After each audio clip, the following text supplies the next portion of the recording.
How y'all doing? Happy Friday, Feliz Viernes, or happy whenever you'll see this. I hope y'all doing great. Welcome back. If you know me, if you don't, hi. My name is Latrice. If you do not recognize this face, and this channel right here, this is Faith by Latrice. Where faith is the muscle we exercise around here. Now let's get into it. No dilly dallying. All right. Now today's situation. Actually, this is coming from, so I was just with my friend a few minutes ago, and he told me about a dream that he had. And I said, first of all, stop preaching to me. I said, this is about to be my next video because, So shout out to you, Andre. Love you. Okay, so the topic I have is kind of a two-parter. It's going to be use what you have, and then a question. What's in your hand? Now, basically, the dream he told me he had, basically, is that he was in, I know there's a lot of things like parts of dreams that mean things. You can research them and X, Y, Z. I don't know who validates them, but you can get an idea, right? So basically, and I told him I was going to tell this dream, so Andre, just a heads up. So pretty much it's like he's in his backyard of his own home. So that's a familiar place, right? And moral of the story is basically that he was in charge of a group of people that were doing a project for him. And it's like he had hired all these people to help him with something. And then he tells me that one of the girls comes up to him kind of like with an attitude and kind of mad at the fact that it seems like the project is not getting done. So the thing they came to do, it looks like it's not getting done, but because he wasn't helping. And he's like, what do you mean? Like, I paid y'all to do it. Like, so do your job. Like, you're getting paid either way. What are you complaining about? But this is what the girl told him in the dream, right? This is what got me, is that, I might be paraphrasing, but she said, you have not been prioritizing or using your resources. And she was talking about them. She's like, we're just sitting here and the job's not getting done. You're not using us properly. Like, use us to get this whole project done. Like, you step in and come over here and use what you have. And I was like, that's a whole word. You have not been prioritizing or using your resources properly or to the best of, you haven't been squeezing it all the way out, okay? You ain't been squeezing to get all the juice out of your resources. Now, so what I got from this was, what did I write down? I said, use what you have, and what do you have around you that you could be using to help you, right? Whether that is, oh God, if that is starting a business, right? Or scaling in your business, or, whatever it is.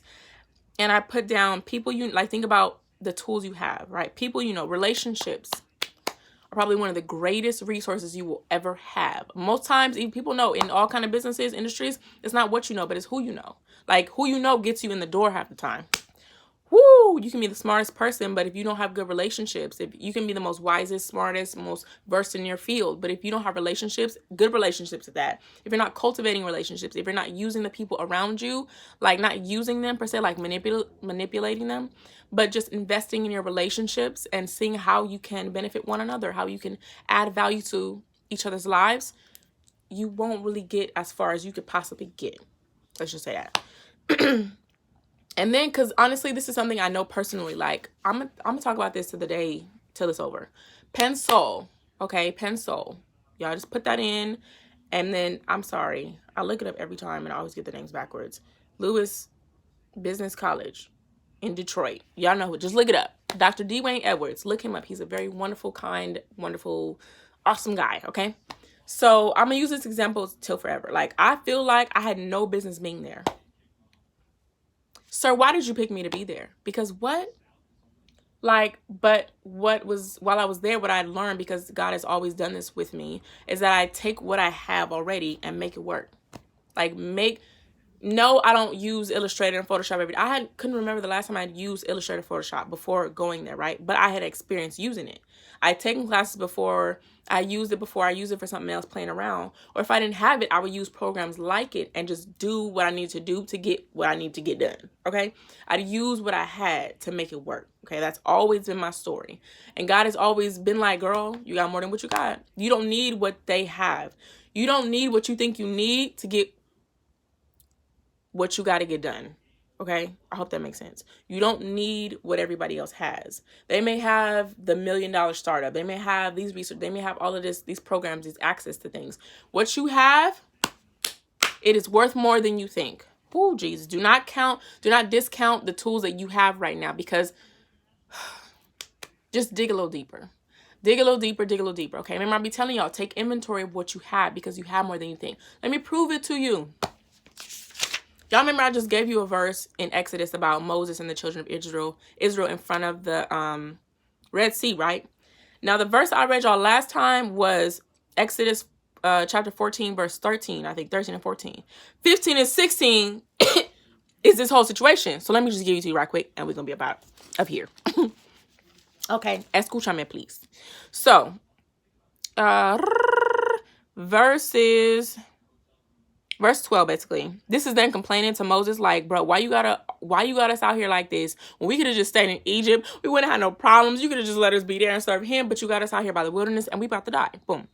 So it says, is not this what we said to you in Egypt?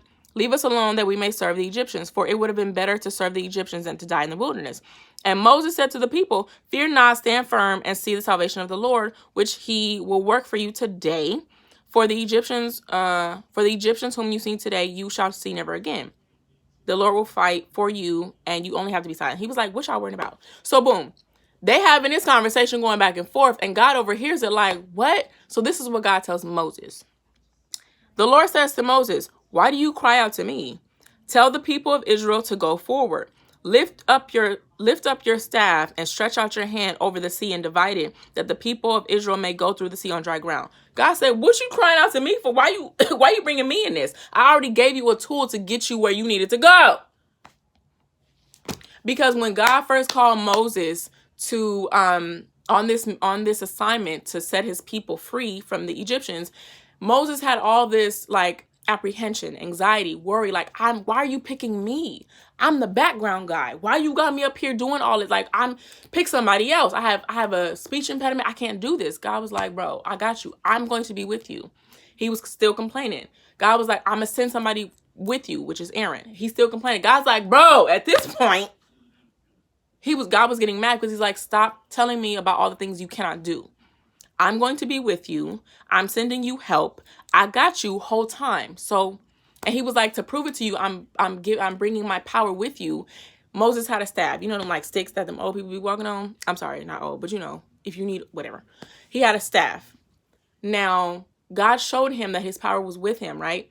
He turned the staff into a snake and then turned the snake back into a staff. He's like, see, my power is with you. Now, when he tells him, why are you crying out to me for? Take the staff you have in your hand, the thing I already showed you, the thing that I already gave you, showed you proof that my power was with you. Use that. You forgot you had it. Use that. Stretch your hand out. What do you have in your hand? What do you have in your possession? What do you have in your house? I got like mad products and books. I have tons and tons. I love books. I have tons of books. Those are resources. Those are things to teach me. I have teachers, right? All of these books are teachers, like teachers that can teach me things that I can learn and study on, do and put in the work, put in them reps. We talked about this.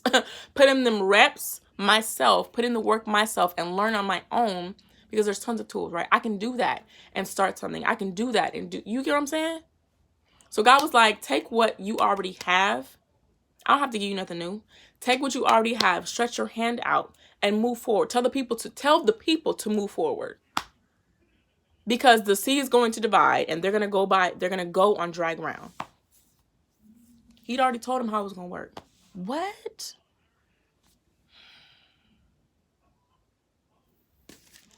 Yes. Take inventory of what you have. Okay, put it on paper. In your mind, it might just, okay, that seems like, but if you look at it, and if you look at them all together, like kind of like a puzzle in your mind, right? If you look at it on paper and see them all together on the piece of paper, you're like, wait a minute. I do have a notebook full of like notes that I took from this course that I didn't think I was ever going to use. What? I'm a prime example. Some of y'all know, people I at least told, that during the pandemic, basically God had led me to somebody I follow on Instagram. His name is Dalian King. His company is Money Moves Investments. He has a new kind of product, and he's a trader, a day trader. And so I took his course, and I was scared because I was like, I'm moving into the why am I telling y'all this? Oh my God. I'm moving into the financial kind of space, like industry, right? And I was like, oh, I don't know if I can The financial industry kind of scared me. I'm not even gonna lie. I'm not even gonna front. But I was like, okay, God had led me to see this man on the interweb. And so I took his course. And from the first, I kid you not, from the very first video on his course where he's explaining it, it was in English to me. Because listen, hablo dos lenguajes. And in both of those, I'd be like, speak English or speak Spanish. Tell me real words. Tell me real words. Explain it to me. Otherwise, no te voy a entender, okay? Because what? He started talking and explained everything, broke it down like to somebody who was in elementary school. And I appreciated him for that because what? Long story short, I took his course and then for one reason or another, I had to exit out of his Discord and course, right? But I had to pivot in life because things happened. I had to pivot. Boom. I still got a notebook full of notes from his course. So when I do jump back into the trading world, you get what I'm saying? We have things that are dormant. We have tools that we need to use. You just go back, go in your closet, go somewhere, look at the book, blow the dust off of the books you have, go find it because you have more than you think. Oh God. And once I think that man, okay, he don't know I'm doing this, so it's whatever. Mr. Dalian King, he has a, I think it's an algo right now. Whatever. Sigma View. That's all you need to know. Money Moves Investments, Sigma View. His name is Dalian King on Instagram. Go find him. He's an amazing human being. I never met him in real life, but beside the point. He decided to share his gift with the world. So when I do jump in it, I have a book, a notebook full of notes.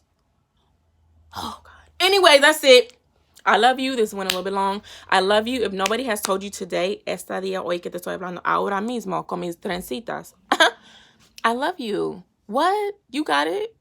You got it. You don't need all the extra. You got it. Because listen, life be life in. But guess what? We're going to prosper regardless. Nosotros. Bye.